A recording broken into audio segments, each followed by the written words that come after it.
Hi everyone, welcome back to another episode of AgogeTV with me, your host Phil Leonard, and my co-host Josh Summersgill.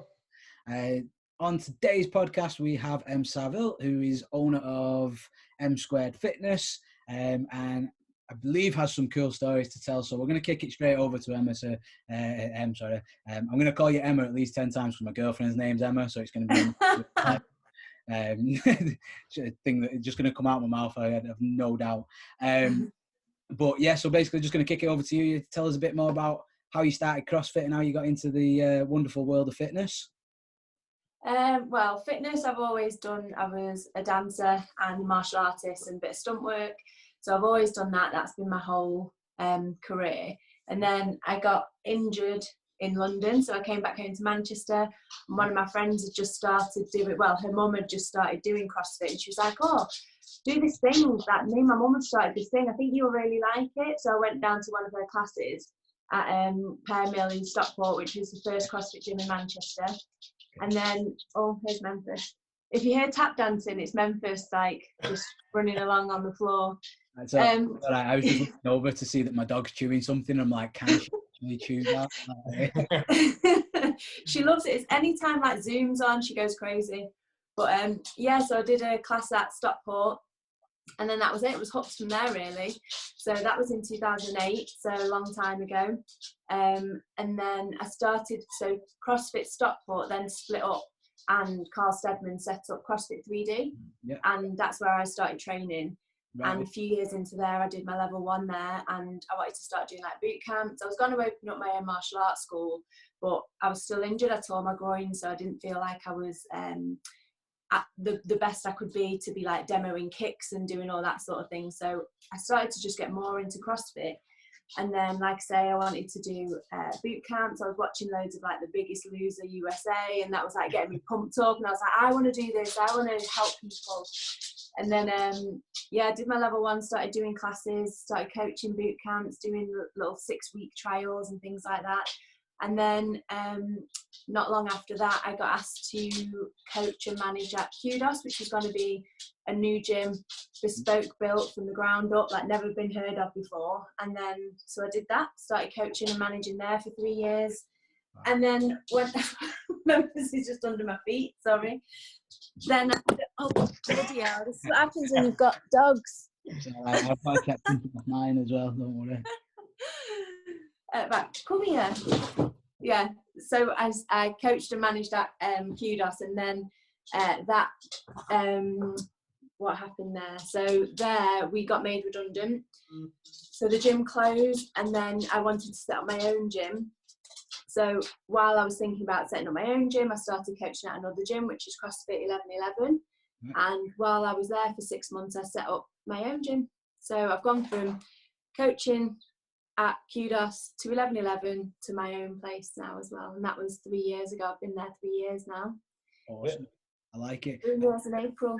So something I want to go back to is you say that you're doing some stunt work. Yeah, I want to know a bit more about that as well. Well, I started doing that because I was doing a show, a Spider-Man show, and I was there as a martial artist.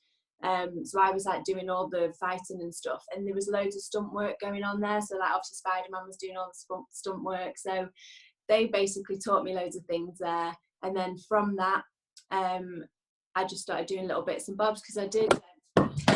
God, it's all kicking off.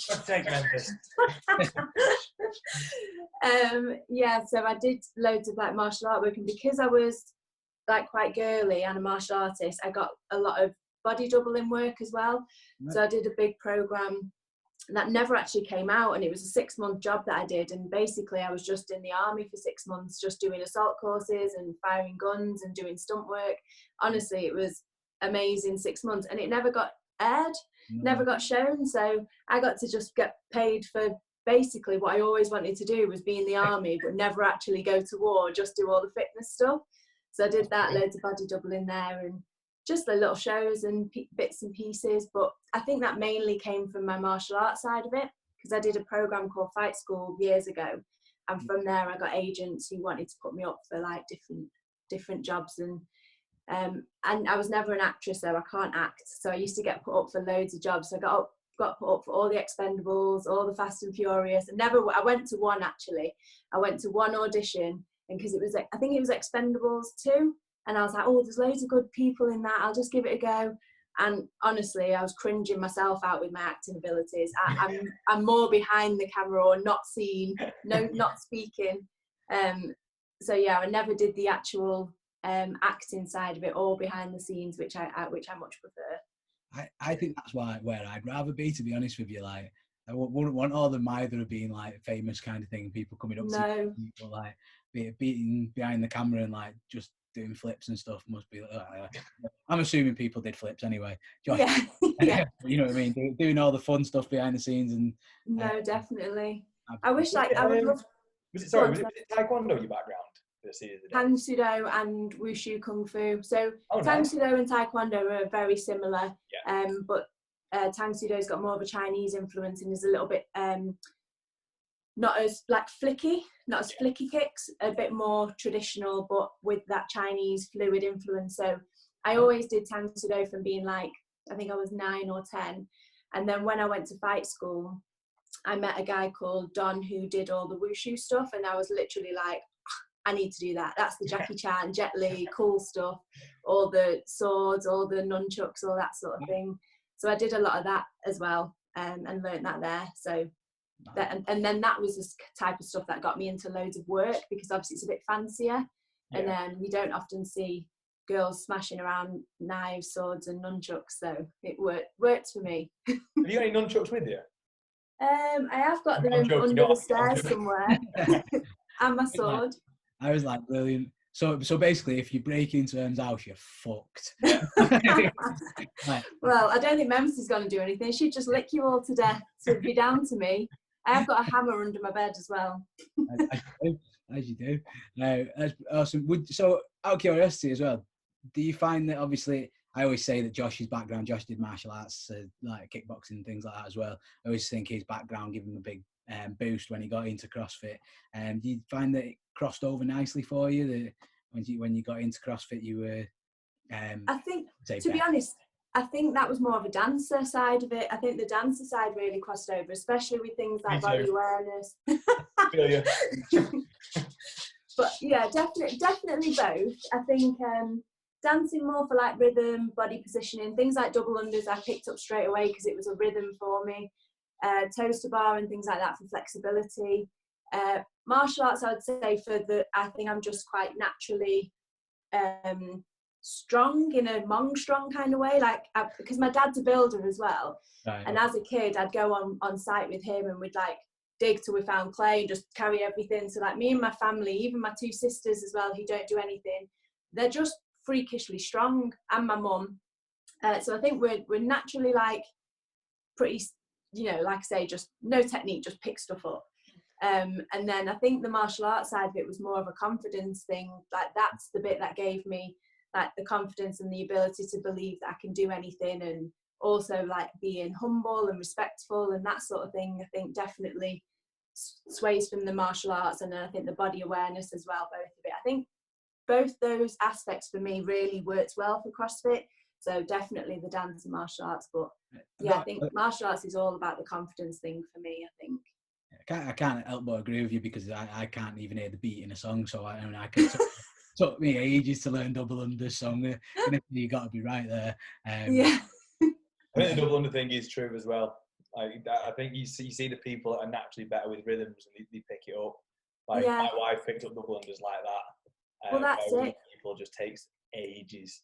Yeah, well, I know that if any dancers come into the gym, all I need to do is give them like a rhythm like you would in a dance, and they're like, oh, right, yeah, I've got it, da-da-da, da-da-da, and a 1, and a 2, and they're like, off, and you're like, yeah, that's it. Just like learning a routine. Phil, this is how you need to teach double unders. Next time, this is you, bro. I think and a 1, and a 2. 5, 6, 7, 8. I can see us doing that, lad. I can see. I want a video of that, please. If it works, it works. Yeah. I'd have no idea. I'd get lost trying to say and a 1 and a 2. I'd be stumbling all over myself. No, that's pretty awesome, and I like that you I like it when you see people's backgrounds really crossing over into coming into CrossFit. It's something I find interesting when like you get a footballer through the gym and you sort of like, oh yeah, okay, like you're stronger on your left leg or whatever. Do you know what I mean? Yeah, definitely. Even little things like that is I always find quite fascinating. Yeah. You went from obviously Kudos, which we went to Kudos way back when for a couple of sessions. That was the first time we met you. And like obviously that was kind of like the dream gym, wasn't it? Yeah. And then I know you had a bit of a brief period in between before you opened your own gym. How did the things that you learned from being at Kudos affect how you opened your own gym? Just because I want to say that if anybody hasn't seen M Squared, I've only ever seen it on Facebook and Instagram, to be honest, but it looks really slick. So, Thank you. How did being there help you as you sort of opened M Squared? I think, to be honest, they were completely different scales because Kudos was done with, fortunately, a lot of money behind it, and basically you could do whatever you wanted. So Adam, who the director was, knew what he wanted. He wanted, you know, this massive, big bespoke building, and I obviously would never be able to do that because I can't afford to do that anyway. So I know I'm very I like style. I like certain things the way they should be, and you know, I'm very much into fashion and design and that sort of thing. And I wanted all I knew that I wanted.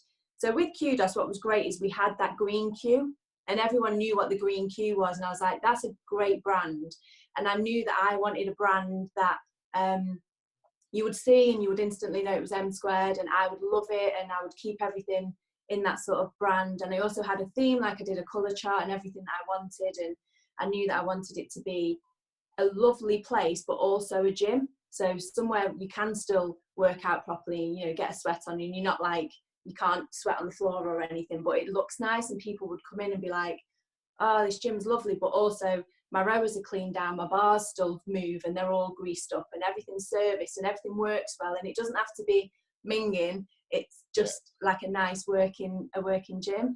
And I think like the brand's done really well with like the apparel side, and then like obviously the board in the middle, everyone instantly knows that that's M Squared. And it's funny though because so obviously I wear it every day regardless really, because one, I love it and everything like fits well because I want quality and stuff. But it's funny because even before M Squared, when I did Gladiators, I made some t-shirts. We got t-shirts made for all my supporters, and it was basically just a black M, a white M on a black t-shirt without the squared. So like 10 years ago, I'd already had my logo and I didn't realise. So coming back to it, I drew this up, and then one of my designer friends obviously put it together. And I love it. I literally, every time I see people wearing it, it makes me like so proud and so happy to see people in it. And every time I go into the gym, like I'm barely there by myself. There's always somebody there. But if ever like the class finishes and I hang around and I'll be like just stood there, I still look around and I'm like, oh, it's mint. I'm so happy. Like it's my best achievement. I love it. But even now that we can't be there, like I was saying to Phil before, like I go in on a Monday to do a weightlifting class on Zoom for everyone because I've got more space, because my house, I can't swing a barbell around in here for sure, but it's empty because I've given all my kit away, so all like everything's gone. But I still go in and there's still a feeling of like, oh, I mean, it feels a bit more like a warehouse because there's no one in there and there's like no kit, but it just has a nice feeling when I go in, and I'm just like, I'm so lucky and I'm so proud. Like the very first time I went and looked at that unit, it was a complete mess. Like everything was a complete mess, and as soon as I walked in I got a vibe, and I'm very much like that. I think things happen for a reason and you can feel things, and I walked in and I was like, this is it. And I took my dad and my brother, because obviously like I say they're builders and they were going to be doing a lot of the work, but they were like, no chance, this will never work as a gym. And I was like, it will. I had a full-on vision of exactly what I wanted. And even then when I brought my friends in and out, they were like, have you got a get out clause on the lease, because I just can't see this happening. And I was like, honestly, it will be mega. And I just knew it would be. And then obviously like I wish people could see how it was the very first day I walked in. But yeah, I love it, and I'm so proud of it, and the brand and the gym and the community that comes with it. I'm just dead lucky. We were the brand in particular as well is, I think if you go to any of the local CrossFit competitions, if that's Rain Hill or any of them, you literally can't go anywhere without seeing the jumper with the gold M, is it? And like yeah. Like it's so recognisable, the logo. Me and Phil looked into branding not so long ago, so we kind of understand it a bit more now. And like, yeah, it's you can tell it's a really good, solid looking brand. No, well, I try not to stray too much as well, but then obviously you want to add different things. So it's usually black, white, or copper, and then it's either this or it's the Be Your Own Hero, or we keep it like that. But I do love it, and I think it does, like you say. I think it needs to be instantly recognisable is what I wanted, and I think it is. And when you see, like I say, because my lot as well, they love it. I never have to ask them to go anywhere or support anyone or wear anything. We'll just rock up, and then the whole squad is like fully kitted out, full CrossFit wankers everywhere, and I'm like, God, it literally is like, I love it. Because I know a lot of gyms like struggle. They change their logos every couple of years, or every 6 months, or they mix it up. And I always feel like you should. Well, for me personally, I had a direction and I knew what I wanted, and I've stuck with it, and it's stayed the same for 3 years, and I still love it. And that's something that I'm really proud of as well. That I don't feel like I have to like try and mix it up to keep up with, I don't know, fashion or whatever. But I just think it's gonna it'll stay like this, and we'll just keep adapting different things. So. I think it's really cool.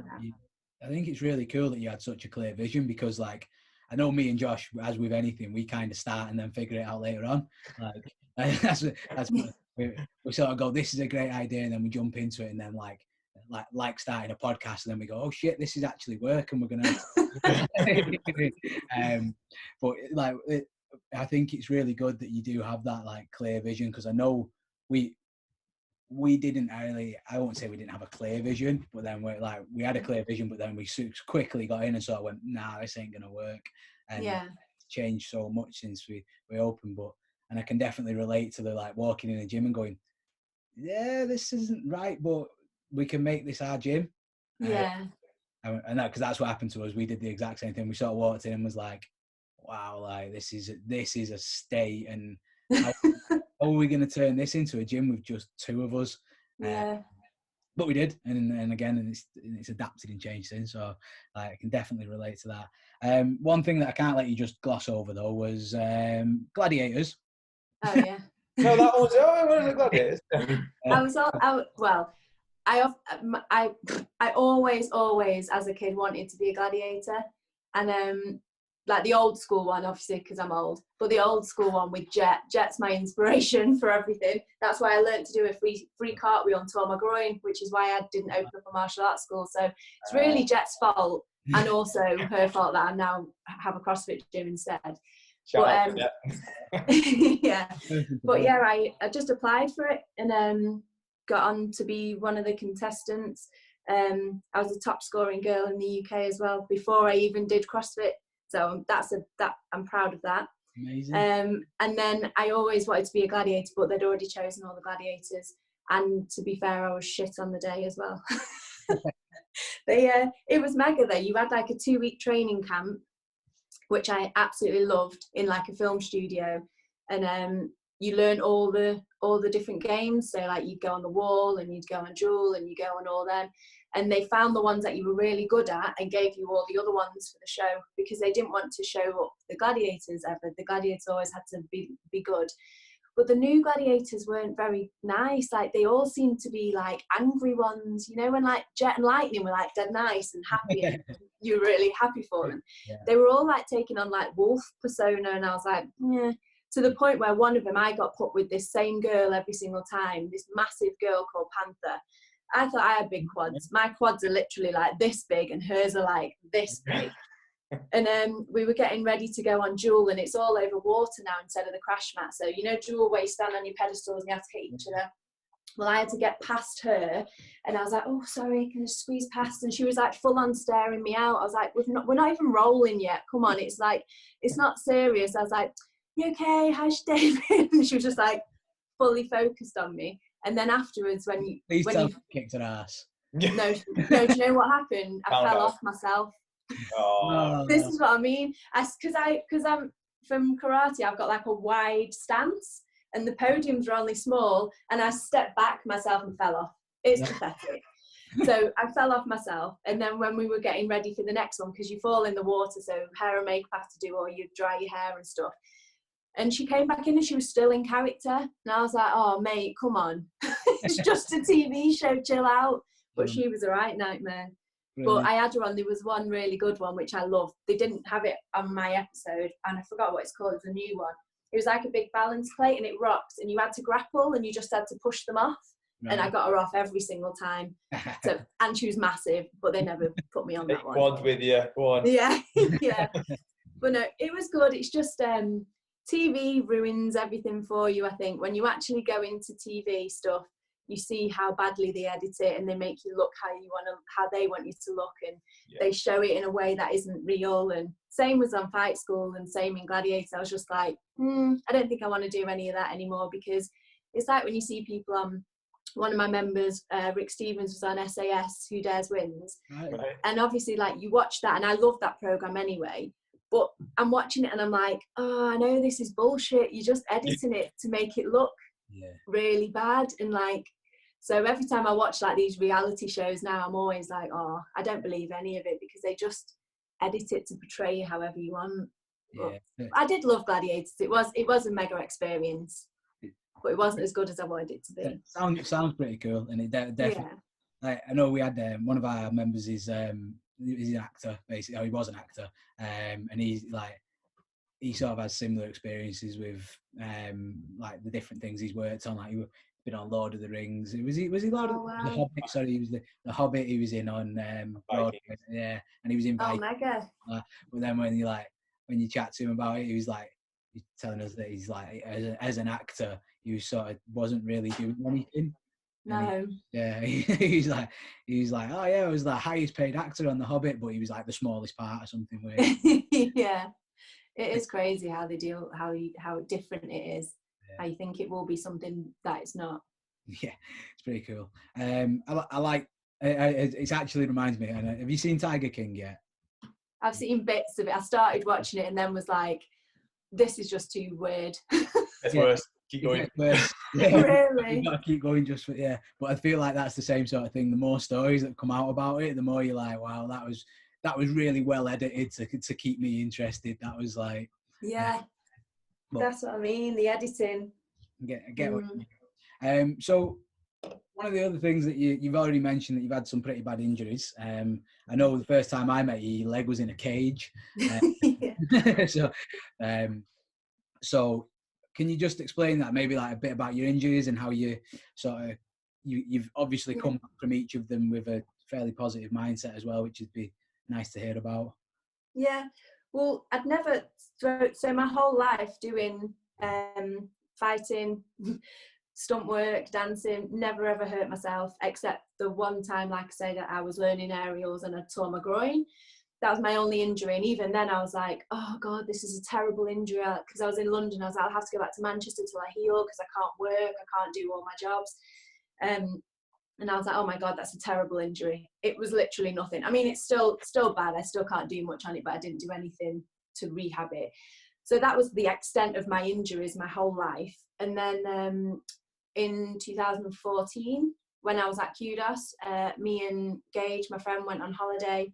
And on day two, the morning of day two, we went on our scooter, and the guy crashed the scooter. Not my fault. I used to be a stunt driver, let's just say, but it was the steering locked on the bike. So instead of going around the corner, I just went pretty much off the edge of a cliff. And luckily, there was a barrier that stopped us. We weren't going fast, hit the barrier. Gage was on the back. She went this way on the road, and I flipped over and landed like an inch from the edge of a 100-foot cliff drop. Yeah. Did you stick the landing though? Yeah. Yeah. No, but I completely blacked out. So I think it's crazy how your body and your brain works, because I remember being on the bike and saying to Gage, we're going to crash. And then I don't remember anything. And the next thing I remember is Gage shouting, Emmy, you okay? And I opened my eyes, and I was lay like on my back, and I was, like I said, I was on the edge of the cliff, and I was like, yeah, I'm fine. And I thought, oh, that was a lucky escape. And then I went to stand up on my right, which leg is it? On my right leg. And as I looked down, my left leg was completely hanging off. So luckily I went to stand up on my right leg, but there was nothing there. And then I was like, oh yeah, I'm not okay. And then Gage came to the other side of the barrier, but she couldn't, because it was all like brambles and like it was just a bit of a mess. So she couldn't really get to me, and she'd cut her leg as well on when she fell off. So then I said to her, I was like, right, I'm going to go into shock. You need to go and get help. And we were in the middle of Kefalonia, in the middle of a mountain, nowhere to be seen, anyone else. And I sort of shuffled myself away from the cliff edge. And I remember looking at my leg, like, so from, well, you can see, so from this dint here is where it came off.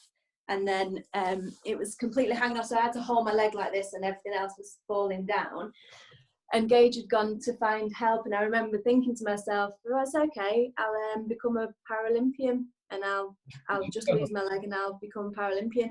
And that was genuinely what I thought. And to this day, I still think that's really weird that was your first thought. Like, you weren't scared, you weren't worried, you weren't like shocked.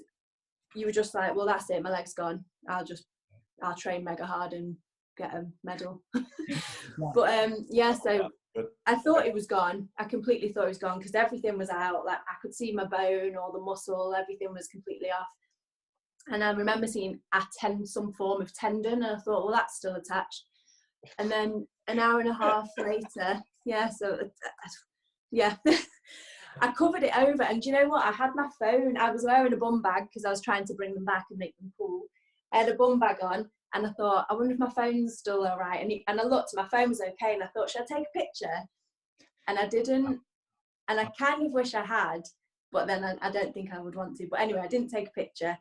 And then I had to sit there for an hour and a half until an ambulance came. And then it was an hour and a half to the hospital, and no gas and air, no drugs, no nothing. And I didn't feel any pain or anything until they tried to move me. And then it was like my leg disconnected from my whole body, and it was honestly the worst pain I've ever known. But anyway, then I got to hospital, and then they took me off into A&E, and it was in a little Greek hospital.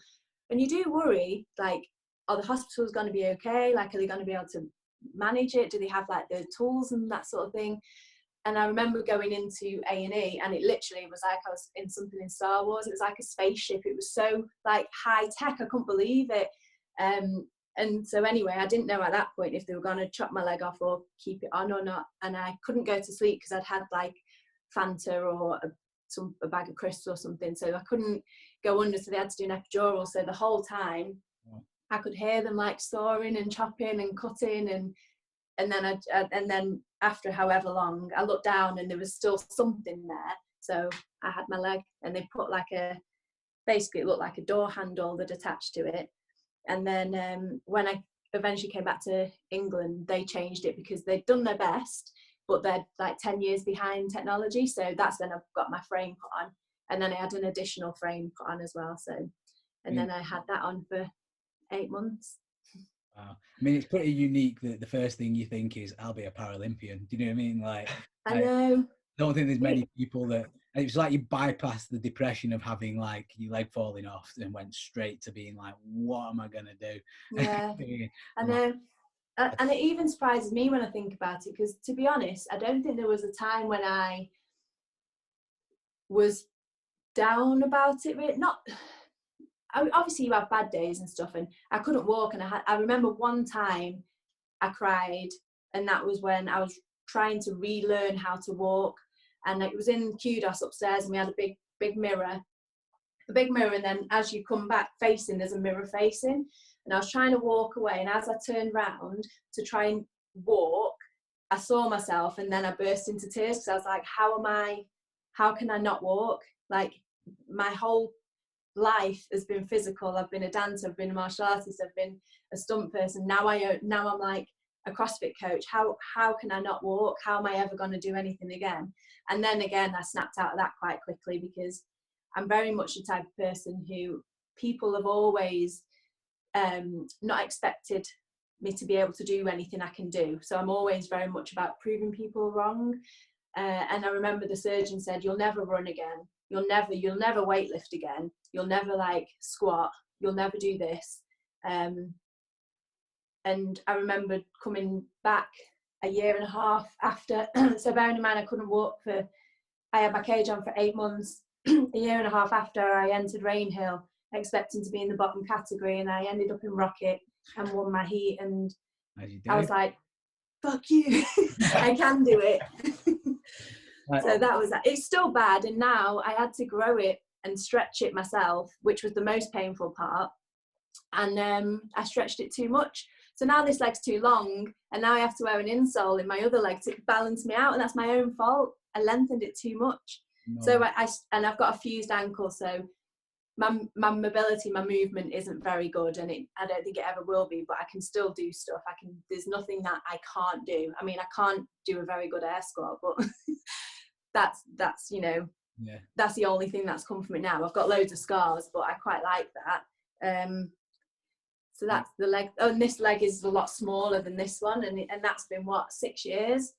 Yeah. And then I hurt my shoulder, and then that, and then I was out for 2 years with that. I was like, God's sake. But that's getting there as well now, just about. It doesn't slow you down though. Like everything that you've just said, all these injuries and stuff, you're just like, I don't even need another leg. It's fine. Yeah, well, I was like, right, I've not had my left leg for 2 years. Now I've not had my right arm for 2 years. I was like, that's it now. that's my limit. I think if something happened now, I'd be a bit like, are you actually joking?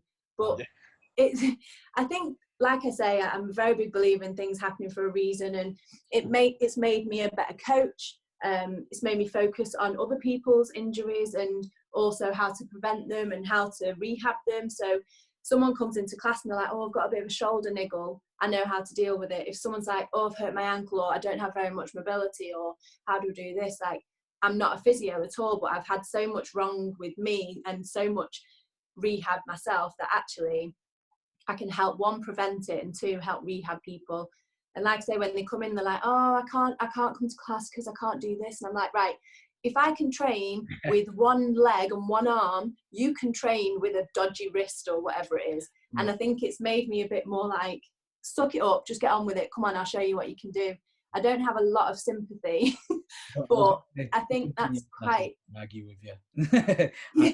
After everything you've just told us, if anybody didn't know already, like what happened in your classes, and like all you've got to do is make them listen to this podcast, and then they will not argue with you when they walk through. Well, that's it. But then that's good as well, because they can still continue to train, and I'm like, if I can do it, you can do it. There's no reason why not. And then they're like, okay, fine. But I think it's been a blessing in disguise for me, and it makes me not bothered that much. Like, because before I did my leg, I was getting very competitive and wanted to, I wanted to do the Open, and I went to regionals in 2011, and I wanted to get back there, and I wanted to do this. And now I don't really care. Now I just want to be able to move, be fit and well, but actually my main focus is on making other people better, and whether that's physical, their confidence, just making them better in life at anything, like being able to go and do a job interview and having more confidence, like that sort of thing is much more important to me than how much I can snatch, or how fast I can go in a WOD. Like, I'm not bothered. It's been really nice in lockdown because I've been doing all the Zoom classes and I've actually been taking part. My members never see me train because I don't coach, I don't train in classes, and because I'm not that bothered, I don't train when I'm not coaching, because I'll work if I'm not coaching, so they barely ever get to see me train. So it's been really nice that I get to train with the crew and just show that, yeah, I might be good at stuff one day, but also you'll smash me on other days, and that's fine. Like, I'm not saying I'm the best at everything, I'm saying I'm human, and you guys are too, so let's all just train together and get a good workout in, and some days are better than others, and that sort of thing. But that's been really nice for me, so I get to train with my crew, which I never do, and it's probably the most training I've done in the last 3 years since I've been open. I can see why, because I know I've done more training in lockdown probably than I would normally do, for sure. I think though, like, people can just learn a lot from your overall attitude towards like injuries, life. Like you've got a really positive outlook on everything, and just I think positive doesn't do it justice though. If I say you've got a positive outlook, people think of sunshines and rainbows. I don't necessarily get that vibe, but you get definitely like I can't even explain it. I think people will get a lot from your attitude and think that, like, if you can keep coming back from injuries and again, like, just the fact that you focus on other people, people will learn a lot from that, and it's a big credit to you. I'm going to switch gears now though, and ask you about the naked calendars. Okay. So I mean, we could probably go on forever, because you mentioned regionals as well, which is something that, but so we'll skip past that for today and maybe get you back on another time. But you did a naked calendar for charity, I believe. We did, yeah. So my housemate and good friend and member, Claire, she wanted to do something for British Heart Foundation, because when she was 11, I think it was, her dad unfortunately passed away with a heart attack, right, with no signs or anything like that.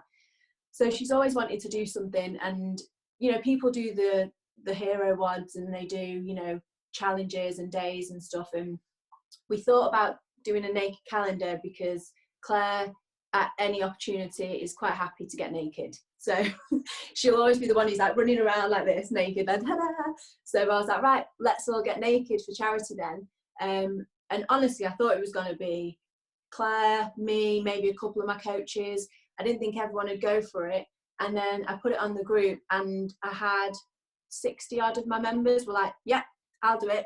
Mega, I'll do it. In the end, I think there was about 50 of them who did it due to timings and stuff. And again, that was like, for me, I was like so proud that they were like, yeah, I'm proud of myself. This is who I am. I'm going to just do it, suck it up. I don't care. Like, and they were so, what's the word? They were so like, oh God, I can't think of the word. When you do something that you're mega proud of, they just couldn't believe how easy it was to just take the clothes off and do it. And they were so like inspired by themselves. It was just mega. And so Neil Shearer, who's our resident photographer and obviously awesome member and friend, he jumped at the chance to shoot everyone naked. Wonder why. But he did such a mega job. We left it a bit late, so we filmed it, we shot it all in November in the gym, which was obviously freezing. And so not a good look for guys. I was gonna say, but you didn't guys showing up in the middle. We did, but they were in the change rooms for a bit, warming up. But yeah, so we shot everyone individually, and we put screens up, and he was so good the way he did it. He just made everyone feel really comfortable. And the pictures were incredible, and there were so many that we had to like put 3 or 4 on a page as well. Yeah, and we did a pre-sale for 100 calendars, and they sold straight away, so we did another round of it as well. But yeah, so we've raised over like £1,000 for British Heart Foundation. Like I say, there's a few more left, so I know it's, what are we in now, May, but the pictures are mega, and it's for a good cause, and it's half price now as well on the website. But yeah, it was a really cool thing to do, and I think it just brought the members close together as well, and everyone's obviously having a laugh and sharing all the pictures and stuff. It was just like, they were so proud. Not one person was like, no, I don't like that, no, I don't want to do it. They were all like, oh my God, look how good I look. And that's ace. Like, I want that. I want people to be confident and love the skin that they're in, and no one's perfect, but everyone looks incredible. So I was so chuffed with them. It was just mega. Like, that to me is more important, like I say, than smashing out a wad. Like, the fact that they had enough confidence and self-belief to be like, yeah, fuck it, I'm going to get naked, and look at me. I was like, yes, go on, squad. Like, that's awesome. That's, I think, one, that's credit to your community as a whole. Yeah. But the fact that they can, like, the fact that it means more to you than the scores in the Open, just sort of shows how much your gym means to you. Because there'll be a lot of gym owners out there that if you ask them, would you rather that people feel good about themselves or finish top 10 in the Open, there'd be a lot that take the top 10, you know. But like I say, I think that, again, good credit to you, and credit to your members as well. How are your members holding up during lockdown? Like, I know ours are all like getting around each other and doing like they're all doing different things, like quizzes and what else are they doing? They're doing like they were chatting about doing a bake-off yesterday. Stuff. Yeah. So, are you guys doing anything particularly Yeah, honestly, we've got so much on. It's like, it's so busy. I've never had such a big social calendar. Like, it's a joke. So we have what day are we on today? Friday. So every other Saturday we have a Saturday night takeaway quiz, and they have win the ads. So it's like Ant&Deck Saturday night takeaway, and we have a main overall quiz, and then I do win the ads, and they get like a big box of stuff to win every other Saturday. So this Saturday we have a cook-off. So one of my members volunteers to choose to cook something, and we all follow along on Zoom and we do that. We've got 2 Zoom classes a day. On Monday we've got a weightlifting class as well. On Tuesday we're just starting a Pilates class, because one of my members has just qualified as a Pilates instructor, so she wants to get experience in teaching us, so we're doing that. On Thursday we have our classes, but we've also, one of my coaches, I don't know if you've seen, we've got COVID, the closed. So instead of the open, we've got the closed. Right. And he programs a workout every Thursday. We have a live announcement on a Thursday. And then all scores have to be submitted on Team Aritas for Monday. So we've got like a bit of an in-house like team competition as well. He'll do a mobility class as well. We've had M Squared TV cribs, like I said. Like, honestly, we've got so much. Alongside that, we've got programming as well. So we've got a running program, we've got a weightlifting program, we've got a gymnastics program, we've got a kit program, and a bodyweight program as well. So I feel like I can't share this with our members. I know, yeah. Phil's going to lose the audio file for this. I don't know what happened.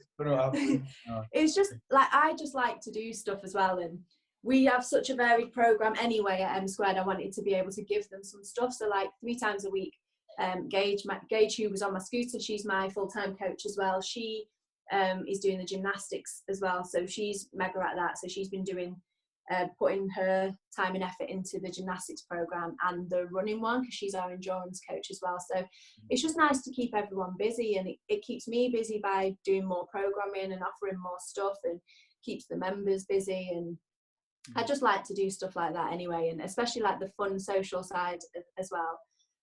We've just Chris as well, my coach, he's made pencils for all the winners of the COVID games, like, and you know, stuff like that. And he sent out all our NHS staff, like he made a card and like a chocolate superhero heart, and he's done that off his own back as well. So like, we're really lucky that everyone's really wants to be involved and get stuff done. So. And like all the chefs doing all the cooking as well. They're like, I'll make a mushroom risotto. We're like, yes, we'll all follow on. Let's do it. See, I offered yesterday to be like Paul Hollywood and try everybody's baking, and they were, and they didn't set me up on it for some reason. I was like, I was like, come on, you can send me all your cooking. I'll try your brownies and stuff like that. And I'll grade you out of 10. You get a handshake if you do well. And they're all like, you know. Maybe just go when I do it, you know. If Josh offered, they'd probably all say yeah, because that's how life works. No, it's all good. That's awesome. So I could definitely keep chatting all day, but I don't want to keep you here for too long. So got a couple of finishing fun questions to throw at you. Okay. First one is typical favourite, everyone that likes this one is, what's your favourite book or film, or a recommendation for a book or a film that you think everybody should have a go at?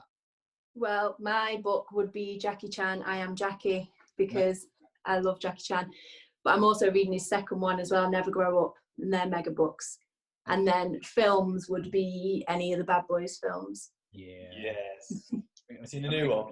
Yeah, it's mega. Yeah, I need to watch it. Good. Good. Awesome. So if obviously you've done CrossFit, you've done a lot of sports, but what sport that you've not tried would you have loved to have tried your hand at? Ooh, that's tricky. Well, I wanted to be a skateboarder, but I have got a skateboard now and I have been trying that. I would love to have been a proper gymnast, like a proper floor gymnast or a beam gymnast. I just think they're mega. Like, you watch them do things and they make everything look dead easy, and then you try and you're like, nope, can't do it. But yeah, I think I'd love to be like a proper gymnast or a mega skateboarder. Yeah, the proper gymnasts are dead annoying because Mrs. was one, and like, oh really? Yeah, she's dead annoying though, because she doesn't even train that hard, and then she's like, "Oh yeah, just do this," and you're like, it doesn't. Does she do CrossFit? Because gymnasts obviously take to it mega. Yeah, well, when I can convince her to do it, yeah. Oh. She does train, and like, but she's like, I would say she's a casual CrossFitter. Right. Probably for it. But no, she's like anything with handstands in, she's like just a ninja with. Yeah, I bet. So I've got a question for you, Em. Yeah. What would be, if you made it, what would be your gladiator name? Oh, like Phoenix. Phoenix. All right, okay. Did you already know that one? Not for a gladiator, but I think I always wanted to be called Phoenix. Right. Because also I think it's apt for me, because I try and rise up from all shit every time. So especially that, I think that suits. I mean, it's a bit fancy, but I'd definitely be Phoenix if I was gladiator. I really like it. Okay, last one. This is a new one, so Josh hasn't heard this one yet. I might try and get his on this. So basically, I want you top 3 knobhead things that people do in the gym. Oh, I like it. So my example would be chalking up for press ups. Yeah. That's my number one. If you chalk up for press ups in my gym, I'm going to cut your hands off. Yeah.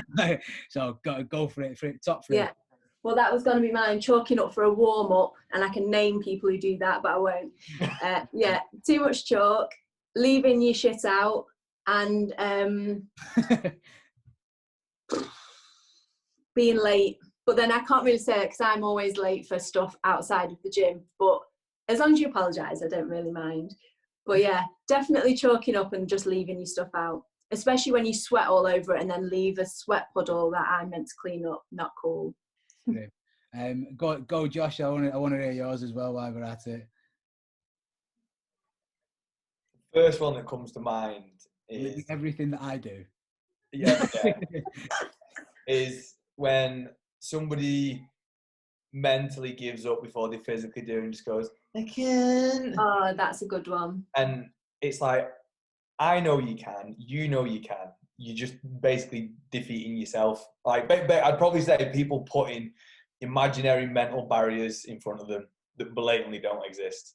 Yeah. That's my biggest pet peeve as a coach. Yeah. I'd have to have a think about the other two though, because I quite like this question. Yeah, I think cheating reps as well, but I'm a bit on the fence on that one, because sometimes I think, does it really matter? Like, does anyone care? It's up to you if you do it or not. You know, we know. So I think it annoys other people more than me. I actually think a bigger pet peeve of that for me would be other people moaning about people cheating reps. Yes, that's it, definitely. It's their problem, not yours. Yeah. How did you count your reps and theirs? Yeah, mind your own business. I can't even tell you my own name mid-work. I can tell you how many reps the person next to me is doing. Okay. Very true. Awesome. Thank you very much for that. I think people find that really interesting. And again, is there anywhere in particular that people can find you if they want to give you a follow, or if they want to buy the calendars? I'll link that up as well. Give us. Just the website. Everything's pretty much on there. So just www.msquaredfitness.co.uk, and the Instagram's just _fitness. No, it's not. What's my gym called? _squared_fitness. Excellent. There you go. I don't think I've ever said the Instagram name. My branding is so good, I don't know my own Instagram name. You also, and again, just because give it a shout out, I know you run some competitions on a regular basis as well that are open for the public, aren't they? Yeah. So when we're back up and running, I'm assuming you'll be back to those as well. Yeah, definitely. Any of our guys want to get involved in them, I'd recommend it for sure. Like I say, I think give them a follow so that you can find out about that. Right, thank you very much for today. Really appreciate it. Thank you everyone else for tuning into another episode of AgogeTV. Please like and share on Facebook, Instagram. If you're on iTunes, give us a 5-star review. It really does help us out, boost our ratings, and helps more people find out about us. And again, thank you very much, guys. Peace. Thank you.